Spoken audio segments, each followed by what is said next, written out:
Let's bring in here on the Rita Cosby Show Tracy Davis, GOP strategist and also former speechwriter for President George H.W. Bush. How are you, Tracy?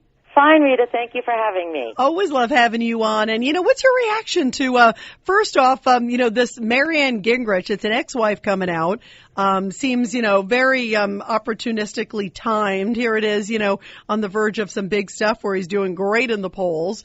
And do you think it's going to have an impact, and what should we make of the timing of this? It's going to have an impact mainly because of the hypocrisy that he led against as the Speaker of the House of Representatives when he led the charge for the impeachment of Clinton. And one of his main things that he said the whole time was, that elected officials are held to a higher standard. And meanwhile, he was doing the exact same thing. And I think that will make a difference. Tonight's debate and how he handles it stops his momentum, and especially among women voters. And the other thing that when people think about it, Hillary, she was an innocent victim, but to have a first lady who was a cheater, was cheating with a married man who basically stole someone's husband, that it might take a few days, but I think that voters might have a hard time with that, especially women. Yeah, and it's interesting, as you pointed out, they might have a harder time with her than him, who knows. But right, at least, right. But the other thing that I think about too is that this is old news. I mean, I was in Washington at the time, and I remember sort of soon after hearing some of these rumors of this, these grumblings of this, again, a long time ago. Is it relevant that now it's an old time and it is an ex-wife? And look at the timing here. Now it suddenly comes out, the primary's 2 days away. As you point out, the debate tonight, it does look very opportunistically timed. And again, as I was saying in the intro, there are a lot of people who have ex-wives who don't speak well of them. I don't know anybody who does. And there's the divorce rate, and people are used to it, and people are used to people having affairs. And he's got his wife's, not his wife, but his kids. He's got his two daughters actually coming out and saying this is shameful, basically, and that they wrote apparently to ABC and questioned why they did this interview, but are standing by him, which I think also carries some good weight. It's not like he's somebody who abandons the family. His kids are obviously standing strong by him.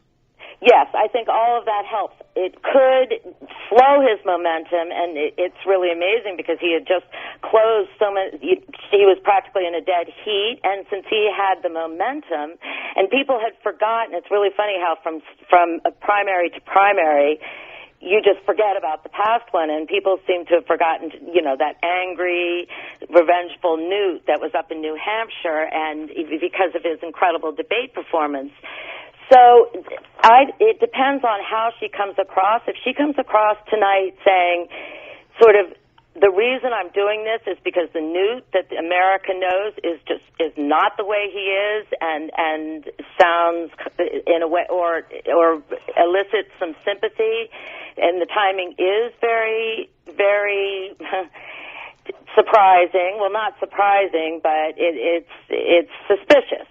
And but then again, one has to wonder why, when he was surging in the polls before, she didn't do it. Yeah, why now? And sort of the timing looks curious on her part. Let's play a little bit. This is Rick Perry announcing that he's out of it. Here's Rick Perry. I'm not done fighting for the cause of conservatism.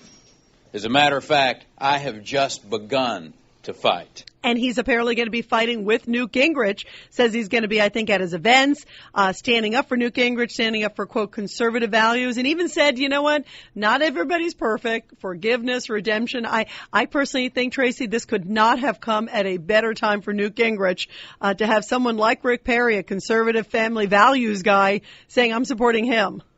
I think you're right, and it could have just tipped him right so he wins South Carolina and goes into Florida with the momentum that could just change the entire ball game.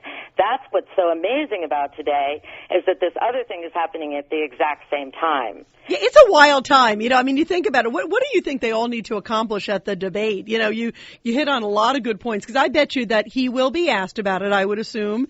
They certainly will ask maybe about, the endorsement from Rick Perry. I'm sure he'll probably be asked about his ex-wife. And like you said, here he is fighting against Clinton. If you were coaching him and helping him, I know you worked as a speechwriter for George H.W. Bush. What advice would you give to Newt? Well, the thing that he is always so brilliant about his answers. He's chosen to stay above ground and act like I have nothing against her, but this is going to be very different because especially when you look at the last debate and the questions were so controversial. So it depends on how the moderators handle it.